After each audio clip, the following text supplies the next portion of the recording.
Because acids and bases perform reactions, and they perform a variety of different reactions, we can figure out information about the acids and bases we are working with. Just like before with any of the other reactions, we do this through stoichiometry. Now with acids and bases, stoichiometry is done through a process of what's called titration. Titration is a laboratory technique to determine when an acid-base reaction has been neutralized or it is complete. You will hear titration in terms of the math process, but the math is actually just stoichiometry, going from the mole map to the mole ratio back to the mole map. Titration is the physical process of adding a base to an acid or an acid to a base. When you are adding, so if we look at this graph here, in this graph, we are starting with a low pH. So we have an acid and we're going to add a base to that acid. As we add the base to the acid, it's going to react and it's going to start to neutralize. And then depending on the volume of a base we use, we can determine a lot of information. What we look for is called the equivalence or neutralization point. This is the point when the moles of acid equals the moles of base based off the stoichiometry, or the coefficients in the balanced reaction. This is when the solution is neutral. Neutral does not necessarily mean a pH of 7. It means that the moles of acid equals the moles of base, whatever that happens to be. So in this graph, we have two different reactions occurring. We have a strong acid with a strong base. When those two interact, we do get an equivalence point of 7.0. However, if we start with a weak acid like vinegar with the same strong base, because the base is stronger, it takes more of the acid to neutralize it. Therefore, it's going to have an equivalence point that is above 7. And then we can say that for a strong acid and a weak base being below that pH of 7. So when we say neutralization point or equivalence point, we are talking about the mole ratio, not necessarily the pH of 7. Because solutions are colorless, we typically will need to add an indicator or use a pH meter to determine when that equivalence point has been met. Indicators are quick and easy to see when a reaction is over. An indicator is a chemical compound that changes color around that equivalence point. And so we say the end point of the indicator needs to be at or near the equivalence point.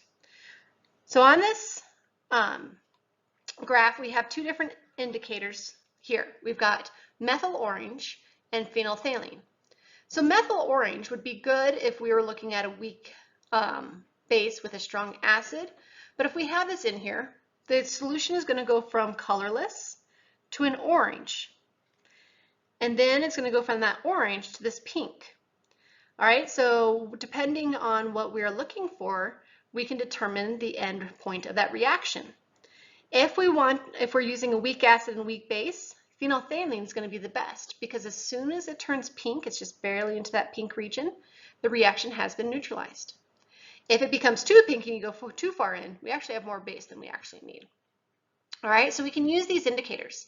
A pH meter, which is what the graph is based off of, actually reads you the pH, and you're going to plot that pH to find that straightaway where the equivalence point would be. So it depends on what you have access to, but indicators are quick and easy to figure out. You just have to choose the right indicator. So when you're performing a titration, you are looking for information in order to go through the process of stoichiometry. With stoichiometry and titrations, we are looking at what the theoretical yield is. Here's the process and how we're going to go solve the stoichiometry. It's no different than any other stoichiometry problem. Okay, first you need your balanced equation. You need to know the acid and base you're reacting to each other. Once you know that, you're going to go to the mole map. Typically, with the solution we work with, we know molarity when it comes to doing a titration. So with molarity, we are going to know how strong the concentration is, and we are going to know the volume that was in the flask that we are reacting with. That allows us to determine moles of whatever it is we put that we are reacting with. Once we're at moles, we can do the stoichiometry, and that is our mole ratio from that balanced equation. What are the coefficients from acid to base or base to acid, depending on which one we're reacting first? Once we have converted to the acid and or base of that second compound, we go back to the mole map, just like with regular stoichiometry, and go towards that desired unit. We could figure out the concentration of that unknown, or we could figure out the volume. We could figure out grams. We can do anything from that mole map. All right. So even though this looks scary, it's stoichiometry. You've been doing stoichiometry. We just get the information through lab, through measurements in a titration technique. Here we have an image of the setup of a traditional titration. We have a burette. The burette is used to dispense small volumes of liquid at a time.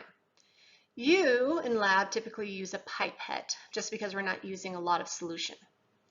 What we need to know when we are starting this process is we need to know the initial reading of what is in our burette. And then we're going to dispense this solution into our flask. In this situation, we have our flask. We know the volume of the vinegar that we are using. We're using 5.00 milliliters. The 20 milliliters of water is just so that there's enough liquid in there that we can see a change occur. And we're going to use phenolphthalein as our indicator to know when our neutralization reaction is complete. Within our burette, we have sodium hydroxide with a known concentration. Therefore, if we know the information about sodium hydroxide, we will then be able to determine information about our vinegar. So we're going to dispense that sodium hydroxide into the flask, and we're going to swirl it because the reaction takes point right at where those drops interact with the surface of the vinegar or acetic acid. So we're going to swirl it around, and we're going to keep dispensing the liquid and swirling until the color change is consistent throughout the entire mixture and stays for about 30 seconds is what we use. When we're done, we have that final reading. Now these readings are recorded in milliliters. So the difference between the two is the volume of NaOH used in this neutralization reaction. If we know the volume of NaOH and the concentration of NaOH, we can go through stoichiometry to figure out information about our vinegar or the acetic acid within that vinegar. So let's do this calculation. Like before, so if 35 milliliters of 0.10 molar sodium hydroxide, so that's the information we know from this image, was used to neutralize 5 milliliters of vinegar, technically acetic acid, what is the molarity of the acetic acid? So we want to know how strong that acetic acid or how concentrated it is. I'm going to write all my information down. Now, sodium hydroxide is our base. We know the volume of sodium hydroxide used was 35 milliliters. We know the molarity of sodium hydroxide used was 0.10 molar. With our acid, we know the volume is 5.00 milliliters. We are looking for molarity. Given this information, we can go through and figure this out. First, we need to write a balanced equation. So sodium hydroxide plus vinegar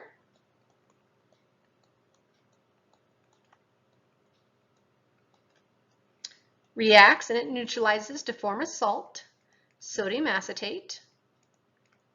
You don't need to know that name. That is a polyatomic ion though, if you look on your polyatomic ion sheet. And you guessed it, water. All right, so it's already balanced, which is nice. So it's a 1-to-1, but we're going to go through this process. We know information about sodium hydroxide, and we're going to convert that information to know concentration of our vinegar. So we need to start with our mole map.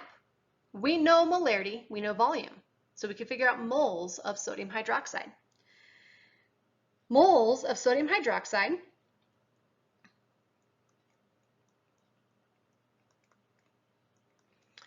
we will take the molarity times volume in liters. So 0.035 liters. And this will end us with moles. Go through and calculate it. 0.0035 moles of NaOH. So now that we know moles of NaOH, we can determine moles of our acetic acid.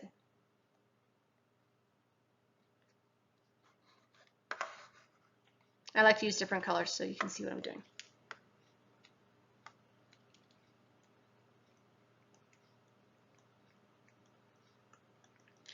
Based off the mole ratio, so we have 0.0035 moles of NaOH.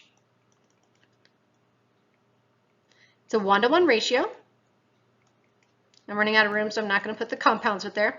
Moles of NaOH cancels out. 0.0035 times 1 divided by 1 is 0.0035 moles of acetic acid.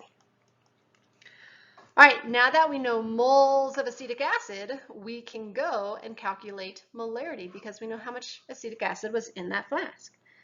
So we can do molarity of our acetic acid is moles over the volume in liters, 0.00500 liters. And we are going to get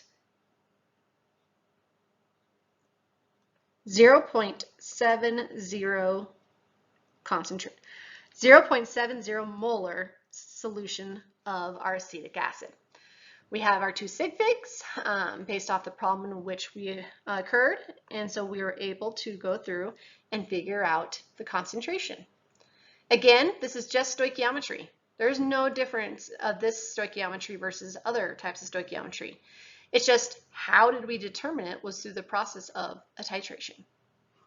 Given the mole math, and if you have the mole math, you could figure out anything we wanted about the acetic acid. We could figure out how many grams of acetic acid went into the solution, so on and so forth. So as long as you can follow the mole map, you are good to go.